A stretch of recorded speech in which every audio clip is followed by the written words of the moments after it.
Halo Sobat One Fight, kembali bersama saya Rama dan saya ingin menceritakan fight saya dengan Mas Suwardi yang kedua. Jadi saya udah fight dengan Mas Suwardi itu 2 kali dan ternyata saya berkesempatan lagi untuk melawan Mas Suwardi pada tahun 2022.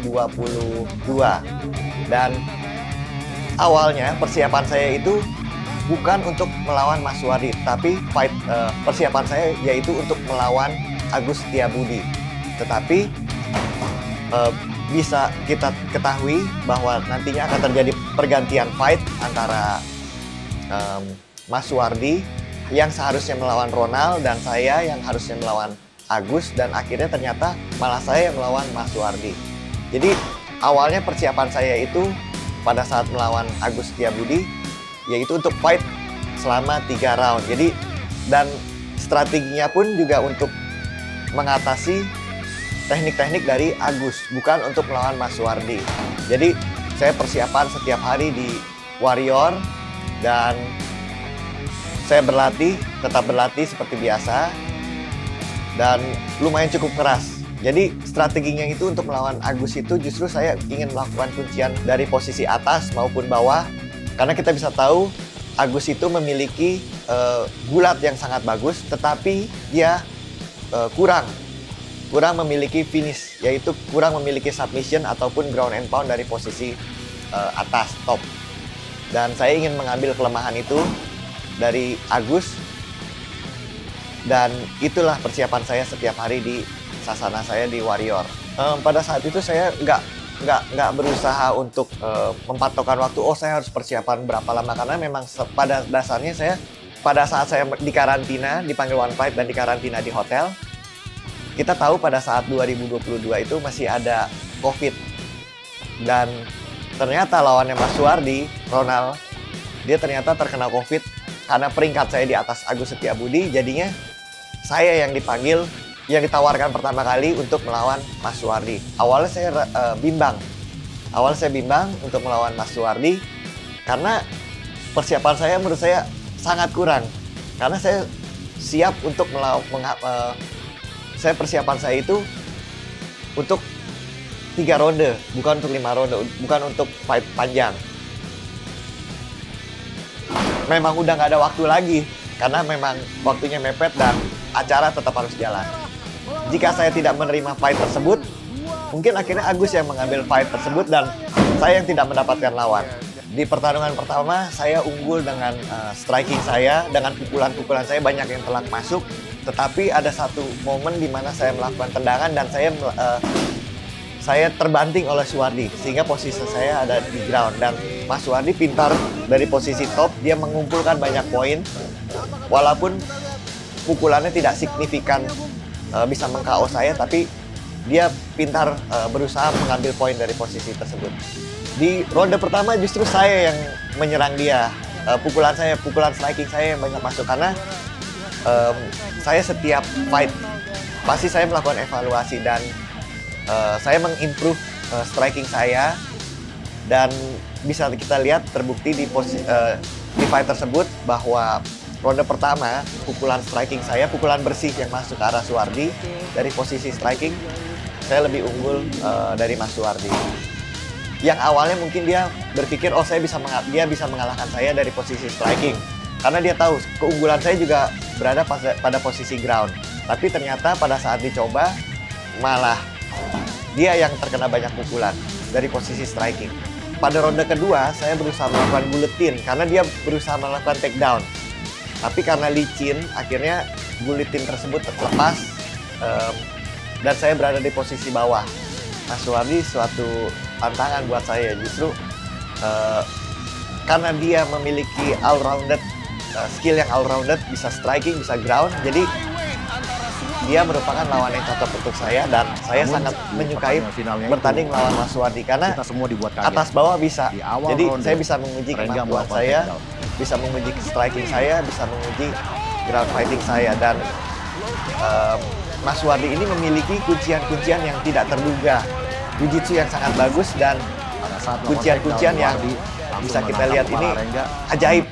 Jadi saya nggak bisa asal masuk aja, meringsek masuk pada posisi ground. Saya harus berhati-hati dalam melakukan serangan pada posisi ground. Bisa kita lihat juga pas lagi fight, kedua tangan saya suka dipegang sama Mas Suwardi. Kalau saya berusaha melakukan pukulan brutal, itu malah bisa kena kuncian. Wah, cukup cerdik ya di sini kita lihat itu. Apapun yang terjadi, Wami bisa melakukan pujian apapun sebelum ke bawah. Betul. Ya, kita lihat fight position. Oke. Coba mengambil. Kita berdua ini fight tidak terlalu banyak strategi. Jadi kita fight berdasarkan apa yang kita ketahui. Kita kan pernah ketemu sebelumnya di acara grappling dan fight saya dengan Mas Suwardi yang pertama. Jadi lebih ke arah pengalaman. Oh, Mas Suwardi ini karakternya seperti ini, dan Mas Suwardi juga pikir, oh karakter saya seperti ini. Tapi yang tidak diduga oleh Mas Suwardi adalah perkembangan improve saya pada striking saya.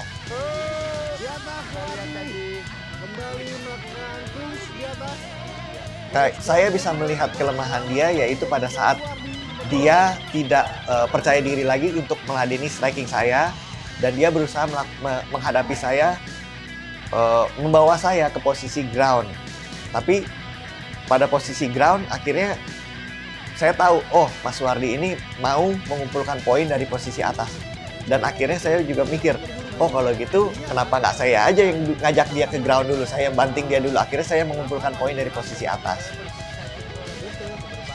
Baik Suwardi maupun saya sebenarnya kita berdua sama-sama fighter yang santai ya, kalau kita bisa lihat ya. Kalau fighter yang lain kan kadang-kadang masuknya udah penuh emosi gitu ya.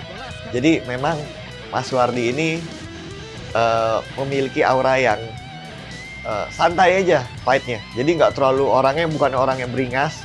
Justru itu yang membawa fighter-fighter lain terlena sama karakternya Mas Suwardi. Dia pikir, oh fightnya Mas Suwardi ini santai-santai aja, begitu fight mereka kaget gitu dengan skillnya Mas Suwardi. Ya, jadi pada saat itu saya berpikir siapa yang cepat mendapatkan takedown dan membawa lawan ke bawah, dia yang bisa mengumpulkan poin lebih banyak. Jadi daripada saya yang di take down dulu oleh Mas Suwardi, lebih baik saya men-take down dia dulu, karena kita berdua sama-sama sudah tahu nih karakter masing-masing seperti apa. Mas Suwardi juga tidak bisa melakukan kuncian kepada saya, dan saya juga agak sulit melakukan kuncian kepada Mas Suwardi. Jadi akhirnya kemungkinan besar pertandingan ini akan dimenangkan secara poin. Jadi siapa yang mengumpulkan poin lebih banyak, dialah yang menang. Dan pengumpulan poin terbanyak dari kita berdua ini justru pada posisi ground and pound, pada posisi top. Jadi siapa yang mendapatkan takedown, dialah yang justru akan mendominasi poin pertandingan. Secara fisik, Mas Suwardi ini walaupun dia sudah berumur tua, tapi dia memiliki stamina yang sangat panjang. Karena bisa kita lihat dari pertandingan-pertandingannya, dia sangat kuat melakukan pertandingan 5 ronde. Walau gerakan dia mungkin tidak eksplosif, tapi dia bisa panjang, dia bermain panjang. Dia bukan pemain yang eksplosif. Dan saya memiliki keunggulan, saya lebih muda, dan saya juga berlatih tiap hari. Jadi saya mempersiapkan diri saya setiap saat, kapanpun dipanggil saya harus siap. Karena ini bukan kedua kalinya saya mendapatkan sabuk. Justru buat saya kayak, oh ya udah, saya dapat sabuknya seperti itu, biasa aja. Tapi senang pasti ada.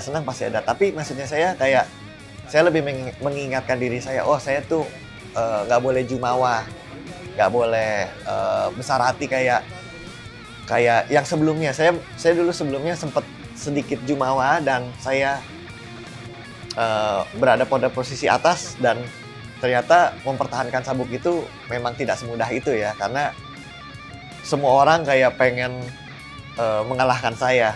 Dan yang kedua, begitu saya mendapatkan interim, oh ya udah, saya senang aja, tapi nggak terlalu oh saya tuh juaranya gini-gini. Ya udah, saya dapat sabuk, itu suatu pencapaian buat saya, dan saya tetap harus berlatih untuk mengembangkan diri saya. Oke Sobat One Fight, terima kasih telah mengikuti fight story saya melawan Mas Suwardi, dan semoga yang saya berikan bisa bermanfaat untuk para penonton dan semuanya. Dan semoga fight story saya bisa menginspirasi untuk fighter-fighter lainnya untuk terus berlatih dan menjadi versi terbaik kalian. One Pride untuk Indonesia.